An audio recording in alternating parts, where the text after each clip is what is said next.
உத்தரப்பிரதேசத்தில் கும்பமேளாவில் கூட்ட நெரிசலில் சிக்கி 30 பேருக்கு மேல இறந்திருக்காங்க. இது குறித்து நடிகை ஹேமா மாலினி ஒரு கருத்தை தெரிவிச்சிருக்காங்க. இந்த மாதிரி ஒரு சம்பவங்கள்லாம் ஒரு பெரிய விஷயமா? சின்ன வயசுல ஹேமமாலினியோட ரசிகராக இருந்திருப்பாங்க. அதை நான் அந்த பாவத்தை செஞ்சதுக்கு அங்கே போய் செத்து போயிட்டாங்க. அதுக்கு ஹேமமாலினி நன்றி தெரிவிச்சு விதமாக சொல்லியிருக்காங்க. செத்தது நல்லது தான், ஆற்றுல தூக்கி போடுது. வேற என்ன ஹேமமாலினி சொத்தையாளி? அது ஒரு சங்கி தான். சங்கியோட சங்கி, செத்தவனும் சங்கி, பொழைச்சவனும் சங்கி, வாழ்த்து சொன்னவனும் சங்கி. சனாதன தர்மத்தோடைய பாட்டு தான். திமுகவை வீழ்த்துவதற்காக நாம எல்லாருமே இணைவது அவசியம் அப்படின்னு சொல்லியிருக்காரு அமமுக பொதுச்செயலாளர் டிடி தினகரன். அவங்க ஆசையை சொல்கிறது. அது ஐஸ்வர்யா கல்யாணம் பண்ணணும்னா பல பேர் ஆசைப்பட்டாங்க. இப்போ அவை உலக அலையா அதெல்லாம் நடக்குமா? ஆண்டிப்பட்டியில் உட்காந்து ஐஸ்வர்யா ஆசைப்பட்டாங்க. இல்லை, அண்ணா ஒரு மாற்றத்தை ஏற்படுத்தியது போல் 2026 விஜய் அவர்களோடு இணைந்து ஒரு மாற்றத்தை ஏற்படுத்தும் அப்படிங்கிறாங்க. அவங்க அண்ணா பண்ணியிருப்பார். வீட்டில் குடும்பத்தில் மாற்றத்தை ஏற்படுத்தியிருப்பார். அது அண்ணாவுக்கு வரைக்கும் என்ன சொல்லுங்கள், யாருன்னு முதல்ல தெரியும்.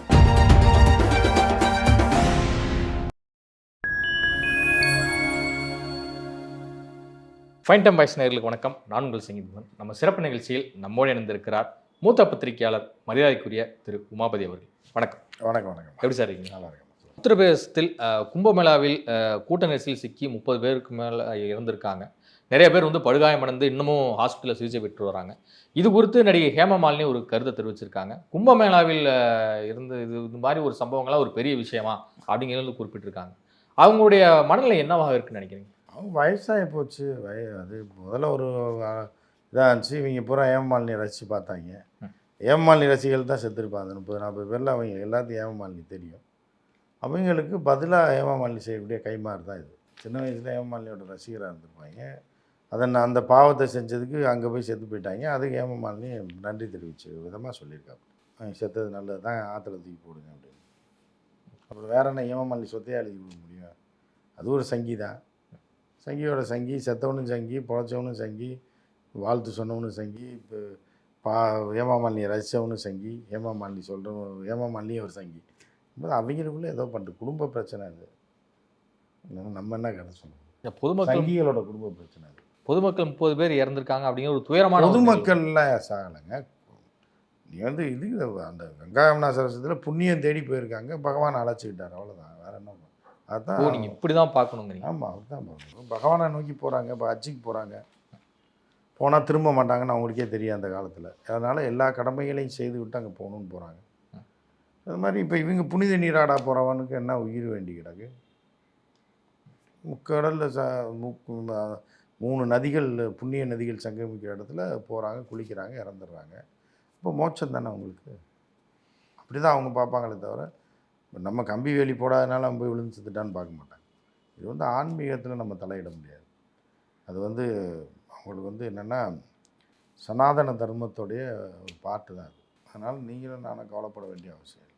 ஆனால் 30 கோடிக்கும் அதிகமான மக்கள் இது நாள் வரைக்கும் வந்திருக்காங்க அப்படிங்கிறாங்க. ஆனால் இந்த நெரிசலுக்கு அப்பெல்லாம் ஒரு பாதுகாப்பு ஏற்பாடுகள் செய்யப்படலை. இல்லை, பாதுகாப்பு எதுக்கு? எதுக்கு பாதுகாப்புன்றது எதுக்கு? உயிருக்கு தானே.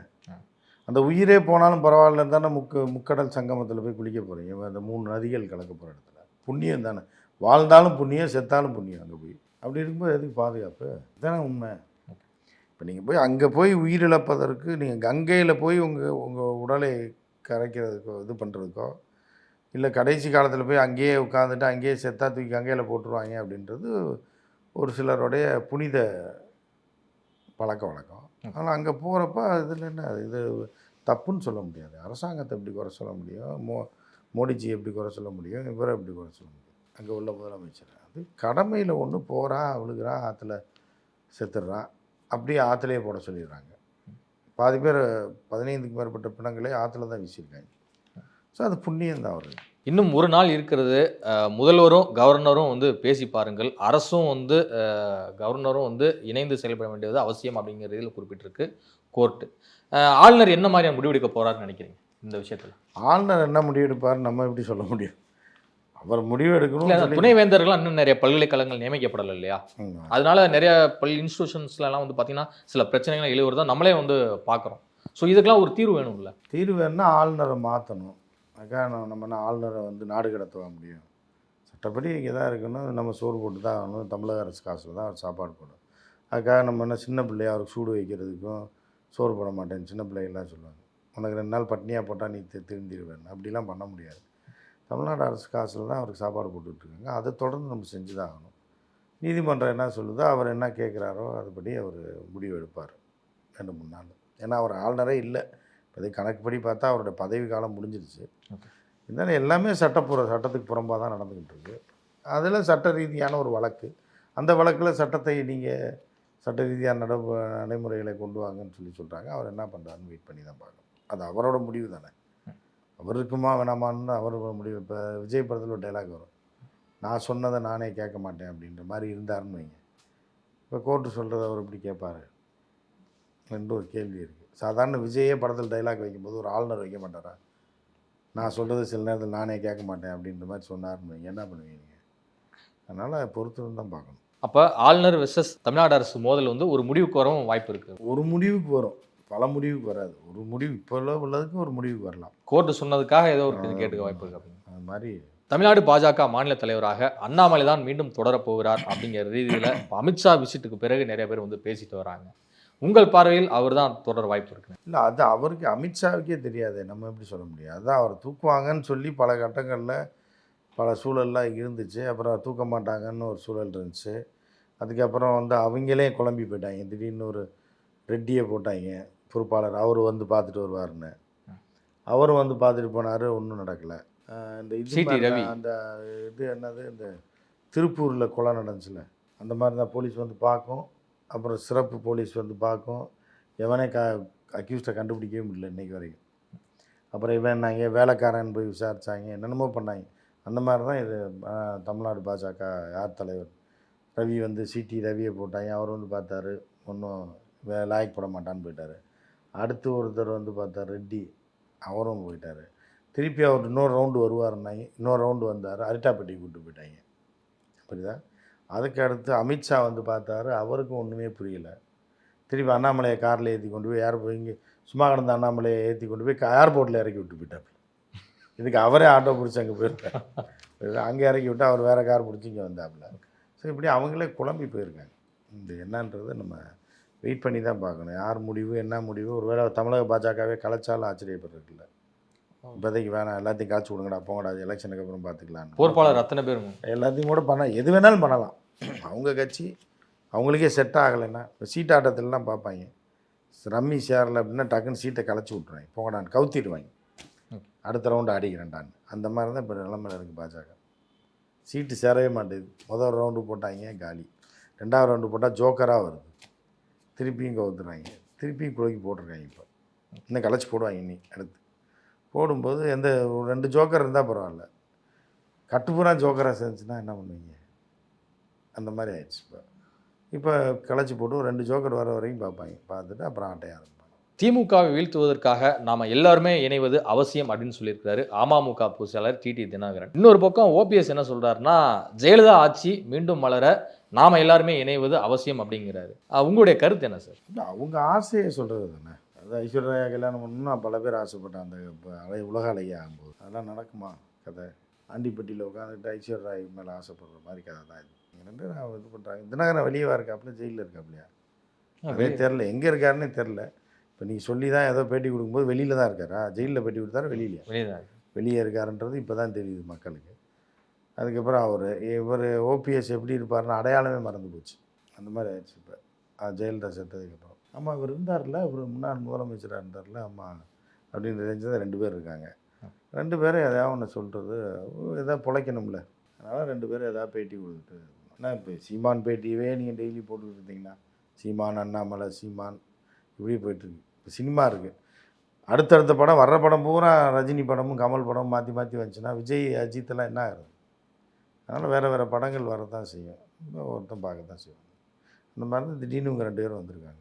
தொடர்ந்து இவங்க வந்து இணைவோன்னு சொல்லிகிட்டே இருக்காங்க. ஆனால் இபிஎஸ் வந்து தொடர்ந்து நிராகரிச்சுக்கிட்டே இருக்கிறாரு. ஸோ அவருடைய முடிவு அப்படிங்கிறது இவங்கெல்லாம் இல்லாமல் 2026 நம்ம ஒரு அணியை கட்டமைக்கணும் அப்படிங்கிறதா முடிவில் இருக்கார். ஒரு முடிவு அவர் முடிவில் இருக்கார். ஆனால் அந்த முடிவுப்படி நடக்காது. கட்சி அவர் கட்டுப்பாட்டில் இல்லை, டெல்லி கட்டுப்பாட்டில் இருக்கிறதுனால. அவர் பொதுச் செயலாளருங்க. ஆமாம், பொதுச் செயலாளர் இருந்தாலும் வேறு இடத்துல அடகுல இருக்குது. செயின் உங்கள் தான், சேட்டு கடையில் அடகுல இருக்குது. அதுக்கு என்ன பண்ணுவீங்க? அந்த மாதிரி அவர் செயின் கூட இல்லை, அது ஒரு அண்டா, அதிமுகன்ற அண்டாவை கொண்டு போய் அடகு வச்சுட்டாங்க. அதனால் இப்போ சேட்டு கடையில் இருக்க வரைக்கும் அவன் தான் சொந்தக்காரன், சேட்டு தான் சொந்தக்காரன். இவங்க தான் பாஜக கூட நாங்கள் கூட்டணியே வைக்க மாட்டோம், எக்காலத்துலேயும் கூட்டணியில் ஜெயக்குமார் சேட்டுக்கு வட்டி கட்ட மாட்டோம்னு சொல்கிற மாதிரி தான் அது. உங்கள் அண்டா தான் காணாமல் போயிடும் ஒரு நாள். நீங்கள் ஒழுங்காக வட்டினாலும் கட்டி வச்சிங்கன்னா அண்டா அடவு வச்ச ரேட்டுக்கே இருக்கும். இது சேட்டையை பகைச்சிக்கிட்டு நான் வட்டி கட்ட மாட்டேன், இது என் அண்டா அது நான் பார்த்துக்கிறேன்னா ஒரு நாள் அண்டா வந்து உருக்கிடுவாங்க. உருக்கி பித்தாளைக்கு இடம் போட்டு இது பண்ணி காலி பண்ணிடுவாங்க. இப்போ வட்டி கழிஞ்சு போச்சு அப்படின்னு. அப்படி ஆகணுமா இல்லை அண்டாவை திருப்பி மீட்கணுமான்றது இபிஎஸ் தான் முடிவு பண்ணும். அப்போ நீங்கள் சொல்கிறத பார்த்தா அப்போ பாஜக அதிமுக மிரட்டியாவது கூட்டணிக்கு கொண்டு வந்துடும் அப்படிங்கிறீங்க? மிரட்டிலாம் இல்லை, இவங்க போய் தாங்க அவன் எதுக்கு மிரட்டுறான். இப்போ சேட்டு கடையில் அடகு வைக்கிறீங்க அவன் அண்டாவை, உங்களை கூப்பிட்டு ஃபோனில் மிரட்டுவான் அவன்கிட்ட தான் அண்டா இருக்கே. புரியுதா உங்களுக்கு? நீங்கள் தான் தேடி அவனை போய் ஆகணும். எதுக்கு உங்களை கூப்பிட்டு எதுக்கு மிரட்டுறான்?